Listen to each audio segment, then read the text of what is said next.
Innocent people never run from the police, Fisher's deep, quiet voice drawls suggestively in my ear, and they certainly don't viciously assault the next officer that crosses their path. I shake my head, looking at him through widened eyes. No, I didn't, I gasp, still shivering. I just hope they can't tell. Hemming stands up, clutching the photos in her hands. I watch Fisher reach into the folder and close my eyes, wishing I could cross my arms over my chest. What's this now? More sickening evidence photos? Take a look, he says. I stare at the ceiling in the dark corner of the room and try to make out the squared patterns of the ceiling tiles in the darkness. This is supposed to prove what exactly? I question, pressing my lips together. Hemming said she, didn't she? There I was, naively assuming the injured officer is a man. Oh, this is not good. Look at it, Fisher repeats, raising his voice. I keep my eyes on the ceiling and hope he's not going to hit me. No, of course he won't, that's foolish. His attitude makes me wonder, though. Either this is normal or he has a particular dislike for me. There is obviously no reasoning with these people. I just wish I could remember what actually happened, and then I could counter their accusations with something concrete. Is she okay? I ask. She'll live, Hemming says, her words accompanied by the sound of chair legs scraping on the floor. Very descriptive, thanks for that. I feel so informed. I happen to have been blind drunk last night, but even in that state I would never do that to anyone. You've got this all wrong, I say. God, how on earth did I get arrested for this stuff? Assaulting our colleagues is not something we condone, Fisher says. Being drunk is no excuse. I hear what he says, but his voice makes it sound like he's actually telling me how pathetic and sickening I am. Do you have any idea how many men are as sweet as anything, wouldn't even kill a mouse until you pour a few drinks down their neck? Hemming says. Sorry, excuse me again. In a flash they turn into violent drunks like Jekyll and Hyde. It happens a lot. I keep my eyes averted so I don't have to look at the new photo Fisher has probably left on the table in front of me. Sorry. I'm not your man, I say. I've never hit a woman in my life, let alone beat one to within an inch of her life. I think Kelly LaHare would dispute that, Hemming reminds me. I close my eyes and exhale through my nose. Thanks for reminding me about that. You know what I mean, I say, the words distorted because they are coming out through my teeth. Same old song and dance, eh? Fisher says. I open my eyes and see that he is leaning back in his chair, arms folded across his chest as he regards me. I didn't do it, officer. You've got the wrong guy. Heck, I wasn't even there, he adds, his tone mocking now. I stare back at him and try not to react, wishing so much that I wasn't here right now. Do you know how often we hear those old lines? He asks. I didn't do it, detective, I say, hearing the way my subdued tone sounds forced. We have multiple witnesses, Hemming says. So what's your argument for this? Fisher questions, his tone hard. He wiggles something on the table. She did that to herself. I look down at the movement, instantly regretting it. On the photo... reading that backwards. The photo on the table is a close-up of a woman's face. I don't recognise her, but that doesn't mean anything. Her face is bruised, badly. Her nose is covered in purple bruising and dried blood, and her eyes are so swollen and bruised. I'm not sure if they are closed because they are swollen shut, or if she's just asleep. My hands lift upwards, connected by the short handcuff chain as one settles across my mouth. No way, this isn't real. I'm not here. This is a nightmare. I'm going to wake up in a minute. I swallow down the dryness in my throat and watch Fisher reach into the file again, dreading what he's going to pull out now. Witnesses? I question weakly, the word echoing into my palm. Fisher holds the next photo up right in my face so that I'm forced to look at it. This is just incidental, is it? No malice, he says, sounding a whisper away from punching me. You didn't mean to hit her. Your fist just collided with her over and over by accident, right? The photo shows a uniformed policewoman lying on her side on a hospital trolley, curled up. Her arms are drawn across her stomach, and a pair of hands is holding up her navy shirt so that her bruised stomach is in view of the camera. I begin to feel breathless as the nausea returns. I absolutely cannot accept responsibility for this atrocity. They have to be over-exaggerating the seriousness of it. This isn't happening. Nose broken in 2 places, hairline fractures in her eye socket, deep tissue bruising in her torso, Fisher hisses, his expression still dark. And you know the worst part? No, and I don't think I want to, but it looks like he's going to tell me. Fisher lowers the photo and leans across the table so that his face is uncomfortably close to mine. We had to fight her to get these evidence photos, he says, his voice low. Even though the words are not threatening, I feel like he's threatening me again, and uncontrollable nausea starts to rise up through my chest. Swallowing hard, I push my head back as far as I can, away from him. She doesn't even want to press charges. Claimed it was an accident, he goes on.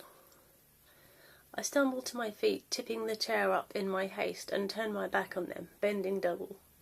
No more, I pray silently as my stomach wrenches again. Please, God, make it stop now. You're a very good actor, Michael, I'll give you that, Hemming says.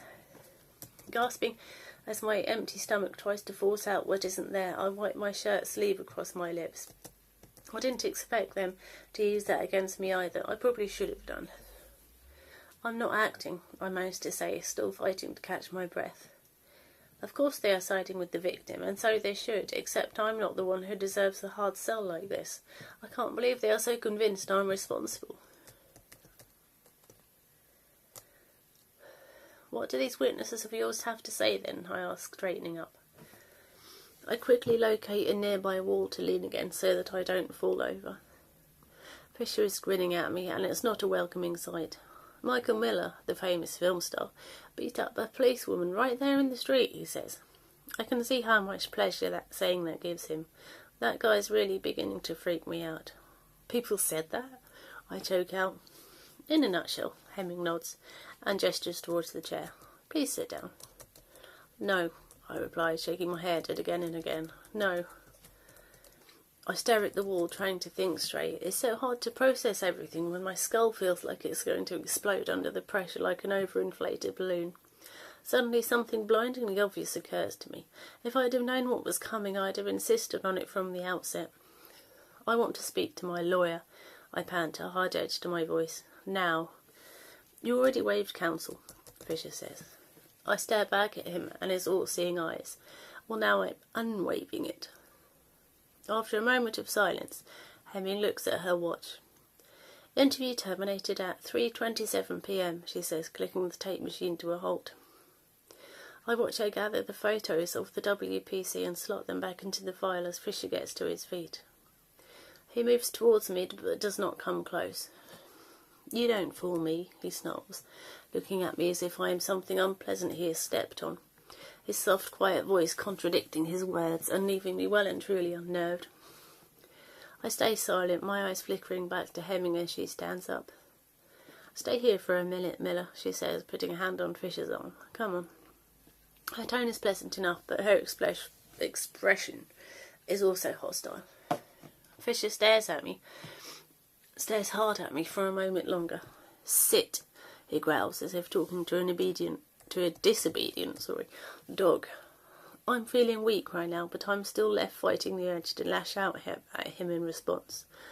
Right in the upset chair, I sit back down and watch him follow her out the door.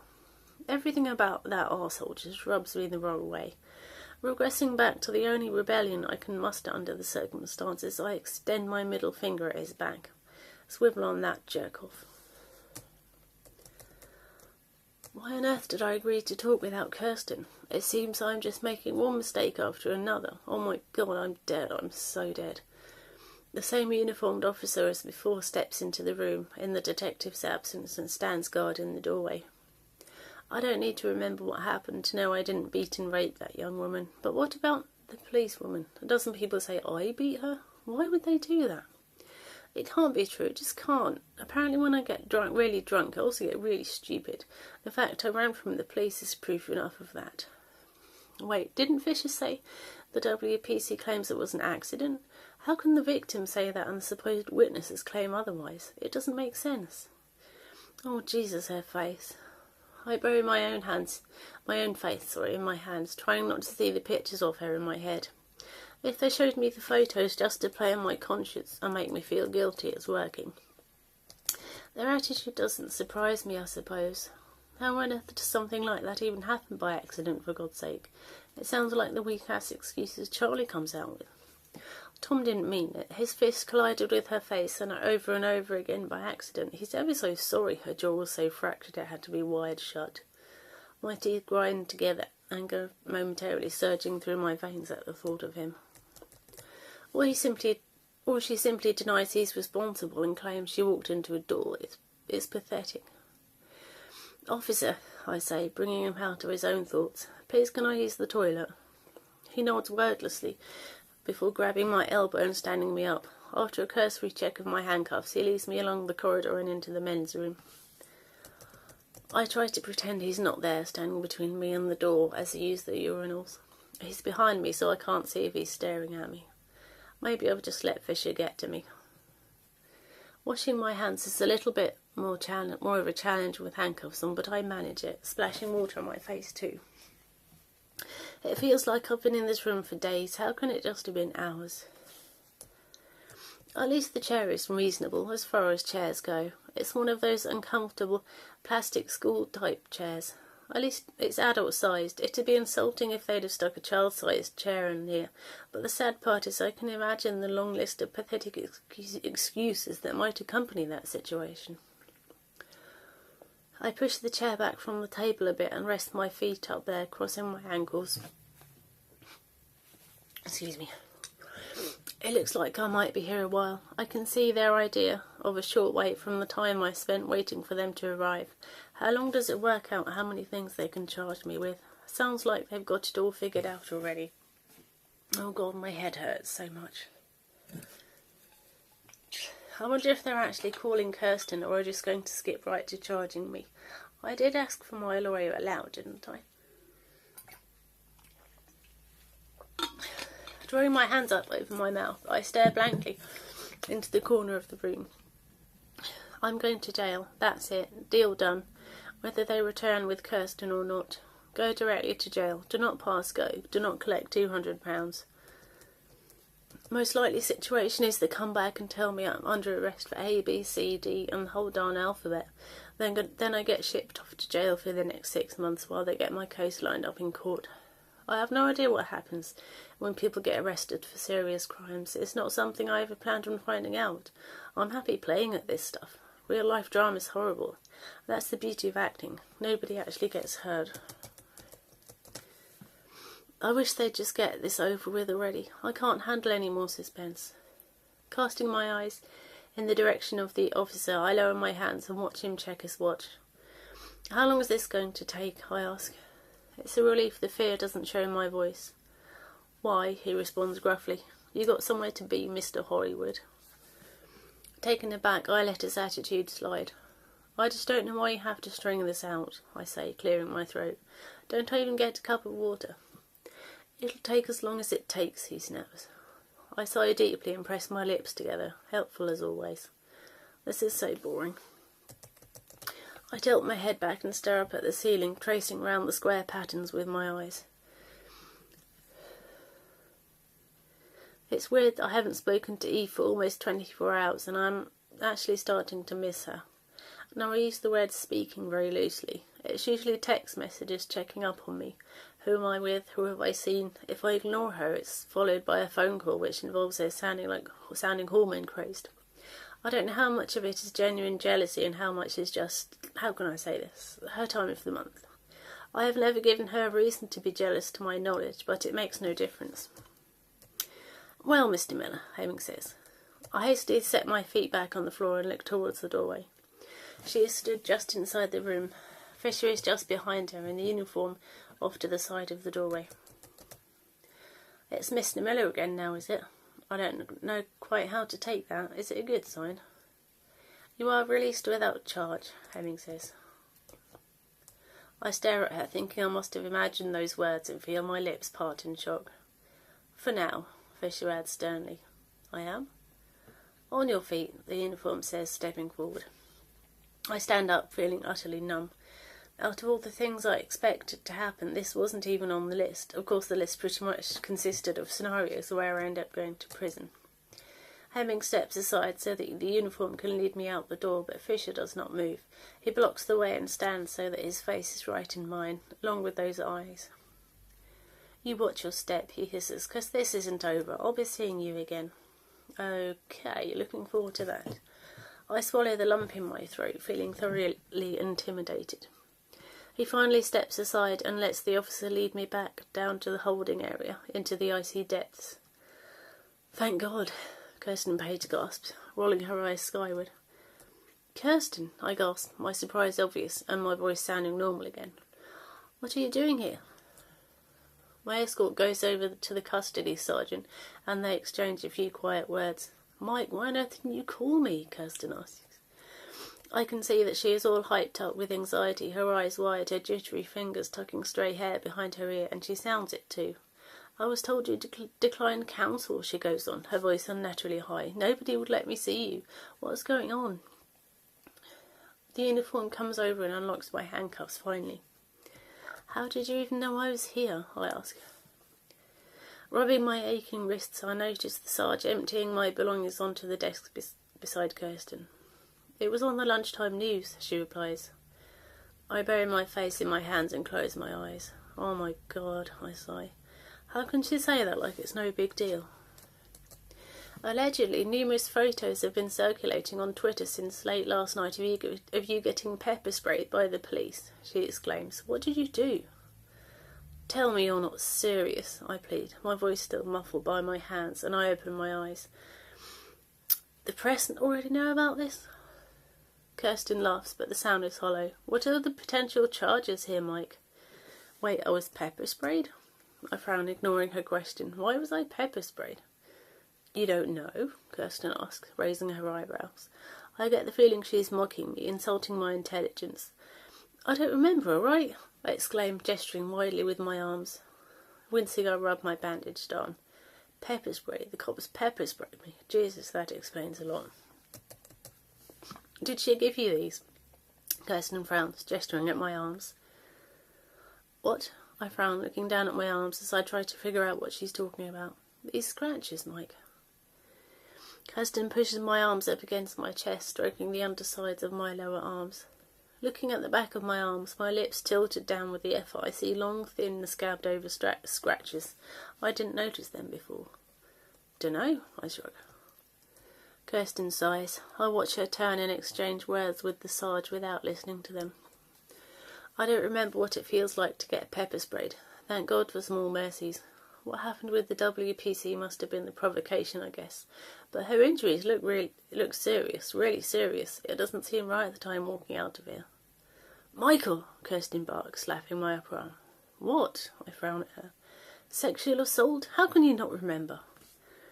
Kirsten is still kind of irate. This is unlike her. There must be something else going on. I turn my palms towards the ceiling and shrug uselessly. What can I say? "That's no defence," she sighs, biting her lip. "Can you vouch for your belongings, please?" Sarge says, sounding bored. I say, looking over the items spread out on his desk. I lift my belt and thread it back into my trousers. I'm glad to be leaving. It doesn't seem right, though. Were they just exaggerating the evidence they have, or is it because she's reluctant to cooperate? Or maybe they believe it was an accident and is turning the heat on me for kicks or something. I don't even want to think about the rape. Perhaps they are exaggerating everything and don't have enough to hold me, let alone charge me. Maybe I was supposed to confess, make it easy for them. I shove my change and wallet and receipts into my pockets and pick up my watch. "Sign here," Sarge says, sliding a clipboard and pen over to me. "Wait," I say, looking the desk over again. "Where's my phone?" "If it's not here, it wasn't in your possession when you were brought in," he replies, still sounding as bored as ever. "Great, I must have left it somewhere again. I'm always doing that. I wonder where I left it this time. I just hope I'm going to get it back. One of these days I won't get that lucky." I score my name in the right place, eager to get out of here. Kirsten and I are then escorted out. Judging by the evidence photos those detectives waved under my nose, there might be an attempted murder charge involved too, I say, buckling up my watch. She was seriously beaten up. Are you serious? Kirsten gasped. Of the WPC? For God's sake, Kirst, I sigh, rolling my eyes. Give me a little fucking credit, will you? Sorry, she tuts. I can't believe you think that. I know how to pick my battles. I press my lips into a tight line. I draw the line at hurting the police. We step into the street, and I'm grateful to see the back of that escort of mine. And yet here we are, Kirsten chirps tightly. I cross my arms over my chest, glad to finally have the freedom to do so as we step up to her parked car. Look, we'll talk about this later. I'm running late, she says, pulling her keys out of her handbag. I have to be in court for a tricky case. No lift today. She proceeds to unlock the car door without looking at me. Sure, I say. Hearing the heavy sound of the staff entrance door at the front of the police station, I turn my head and notice a man there. He hesitates, locking eyes with me. There is something vaguely familiar about him, but I can't put my finger on it. Ignoring him, I turn my attention back to Kirsten. Look, just please try to stay out of trouble, she is saying. She is sitting in the car now with her hand on the open driver's door. Yes, of course. I unfold my arms. I'll see you later. She closes the door without another word, and I start to walk away, heading past the now closed Bethel Street fire station. I need a tranquilizer. I should have asked the Sarge for morphine. Not that it would have made a difference to what he gave me, but that's what I need. Gone down too far. I wonder how much the media actually knows. The fact this is public knowledge already could be a problem. The reporters love nothing more than a scandal. I hear footsteps behind me, but I don't pay them any mind until a hand catches my arm from behind. Hey, a male voice cries. I can hear the anger in his tone before I turn to see it painted on his face.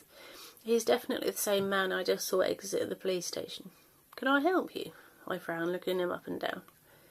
He's dressed in plain clothes, his hands balled into tight fists at his sides as he glares at me. Man, if looks could kill. Michael Miller, he growls. From his tone, it's impossible to determine if that was a question or a statement. I watch him warily, looking for any cue he's about to lash out at me whilst trying to work out what his beef is. He has a bee in his bonnet, no doubt. I just can't make the connection. He looks back over his shoulder. What? I ask, casting my eyes into the empty street behind him as I try to figure out what he's looking at. Step into my office, he says, shoving me towards the passageway running between the fire station and the high wall bordering the auctioneer's car park. Before I can formulate a question, he lands a hard punch to my jaw, catching me off guard. My instincts kick in, taking me into self-defense mode, and I easily block his second and third swings before throwing my fist into his midsection. It has occurred to me since I saw him walk out of the police station that he could be a copper, but he's barely said a word. Is he out of his mind? He's committed, though, like maybe I've wronged him in a past life or something, and keeps swinging at me, hardly knocked by the blow I landed. I block as many blows as I can, in pain from the stressed wound on my arm, before finally managing to land an uppercut squarely under his chin. His head snaps back, striking the wall, and his furious attack is momentarily halted. Panting, I wipe my sleeve across my brow and watch him cautiously. I don't know if he's injured, but he looks a bit dazed. Suddenly alert, he turns his head, looking towards the street, as if he's heard something I haven't. I follow his gaze, but there is nobody there. Returning his attention to me, he seems to have shaken off the bang on the head as he drives his fist into my stomach. Bent double, I feel all the air leave my body and choke out a cough. You make me sick, he shouts. I desperately try to get my breath back, hating how vulnerable I am now as he rains down punches on me.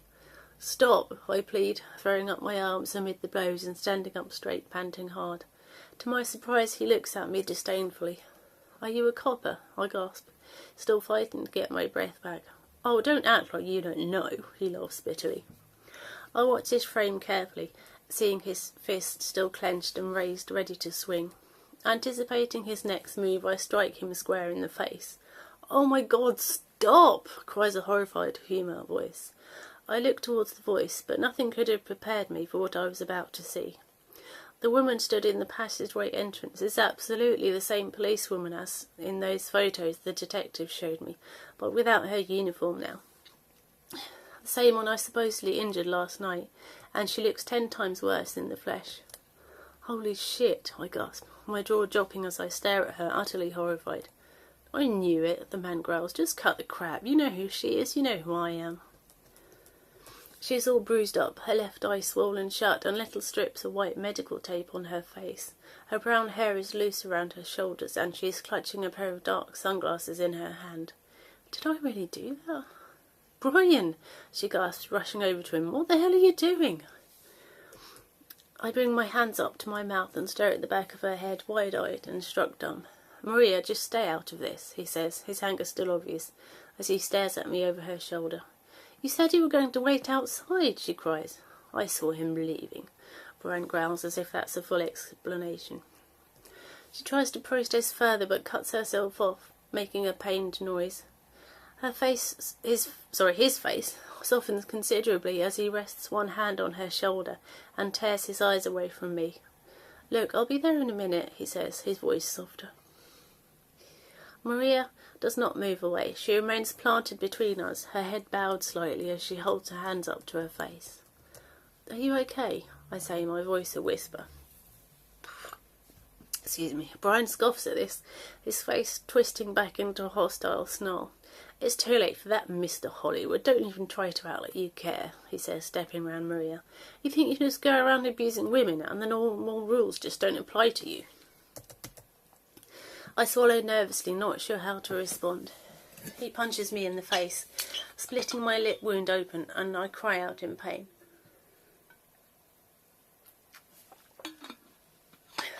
Brian, for God's sake, Maria gasps, turning to face him, still clutching her nose. Look what he did to you, and he just gets to walk away, Maria, he says, without taking his eyes off me. That ain't justice. I'm sorry, I gasp, spitting blood on the ground beside me and wiping my mouth. I'm so sorry. Maria glances at me, and I can see very clearly that she is in pain. Thanks, she gasps. It's okay. My stomach twists with sympathy or guilt, her words offering no comfort whatsoever as I stare at her, wishing there was something I could do. Okay? Brian parrots, sounding shocked. It's definitely not okay. Will you stop trying to trivialise this? Looking around, I notice for the first time that I am cornered. They are filling the tight space between me and Bethel Street. It was an accident, Bri, Maria says, sounding very much like she is sobbing the words. Leave him before you get yourself suspended. Brian looks more intent than ever on beating me to death. I can see it in his eyes. She's hurting, I say. Just calm down and take her home. Shut up, Miller, he snaps, stepping closer to me. You've done more than enough already. I inch backwards, but he compensates, advancing a step each time. That's what happens when some arsehole breaks your face, he goes on menacingly. I feel the closed gates leading to I don't know where behind the fire station against my back and swallow my nerves. He looks down at his feet and a slow grin spreads across his face. It hurts. I watch him pick up the abandoned beer bottle and smash it against the wall, turning it into a jagged glass weapon. I hadn't even noticed it until he stepped on it. Wait! I cry, holding my palms in front of me like a barrier and hating how desperate I sound. I'm sorry. Oh, you will be, he promises darkly, still grinning slightly. I stare at his hands and the glass weapon contained therein, wondering how to avoid its bite when he slashes at me. Before he can hurt me with it, Maria steps up and grabs hold of his wrist. Brian doesn't look at her, but he puts his other hand over hers and pries it off. She slips her body into the space between him and me, facing him. Give me that, for crying out loud, she rasps. I will not stand by and let you do this. Maria, he sighs, exasperated. She pries the weapon from his fingers and passes it back to me, leaving me wondering what she's thinking. What am I going to do with it? What's he going to do about it anyway? He smirks, meeting my eyes over her shoulder. Tough guy, he's so tough. That's why he sticks to beating women. Can't handle a real fight. Sure, that's why you're bleeding her. I grin at him. Just get out of my face. Yeah, what are you going to do? He questions. Oh, that's right, nothing. He laughs bitterly, and I can feel Maria's body pressing harder against me as he pushes against her. Gripping the broken bottle in my hand tightly, a crazy idea suddenly pops into my head. Brian notices that the bottle is now in my hand and protests the injustice of her handing it to me. No, I can't do that. The idea is just too wild and will only get me in even more trouble. I listen to him insist that this isn't personal and won't impact on his career because he's off duty now as he tries to reason with Maria. You know what I think? I say. I feel comforted by the fact she has stationed herself between us. It's just a shame she hasn't been able to talk him round. He's not giving up this fight in a hurry. I doubt he'll stop until I'm unconscious. You hate me because I'm a rape suspect. That's what really gets you, isn't it? He's glancing at me with such distaste. That's really just the icing on the cake, he growls. Well, I can tell you, honest to God, I didn't do it. I don't think for 1 second that bullshit's going to wash with me, Brian says. You're scum. I don't want to fight you, but not for the reasons you think, I say, the stress bringing my American twang back.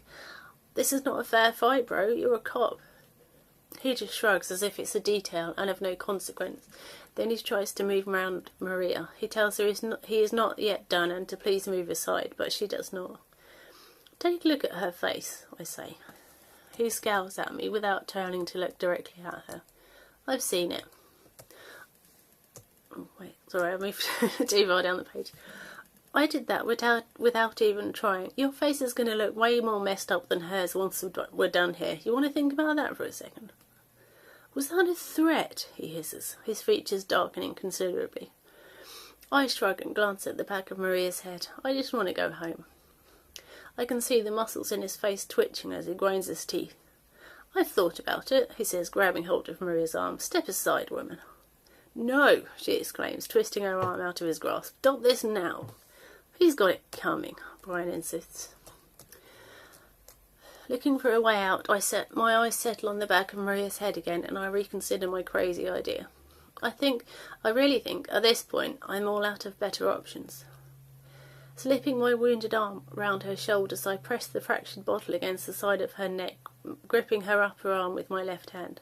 How does this work for you? Tension runs through her body and her back stiffens as she freezes stock still. I can make you disappear, Brian hisses, still glaring at me, all full of hatred. Let her go before you start spitting teeth. Wow, the adrenaline rush is so intense. I know she can feel how hard I'm shaking.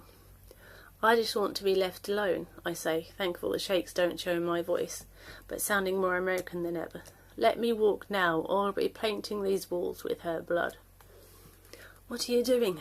Maria whispers. She sounds petrified. You're bluffing, Brian splutters. Just let her go so we can all walk away. I can feel the anxiously paced rise and fall of her chest beneath my forearm. Oh, so now you want to walk away? I laugh easily. Are you sure about that? This is a bad idea, Maria whispers. You have no idea what I'm prepared to do, arsehole. According to you, this is how I get my kicks, I say. He's still staring hard at me, the look on his face verging on murderous now. I feel a nervous sweat start to moisten my brow.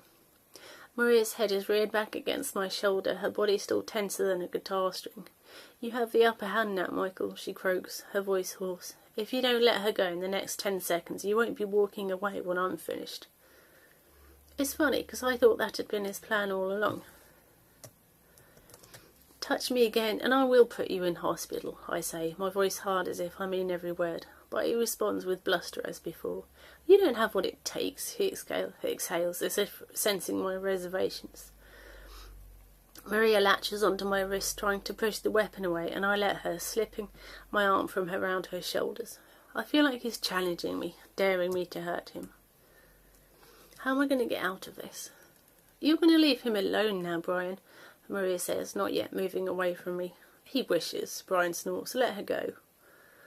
I grin at him, hoping it's the stupid, annoying grin I intended it to be. Maybe he missed it, but now I'm no longer threatening her. The broken bottle is still clutched in my hand, which is now down by my side, and my left hand is lightly holding her shoulder. She could easily slip away if she wanted to. What more does he think I can do? Out of the corner of my eye, I notice a car with bright fluorescent markings cruise past in the street. You just don't know when to quit, do you? She scolds him. Don't blame me, he cries. Maria bends double, turning sideways as she does so and cups her face in her hands, making a strange high-pitched noise.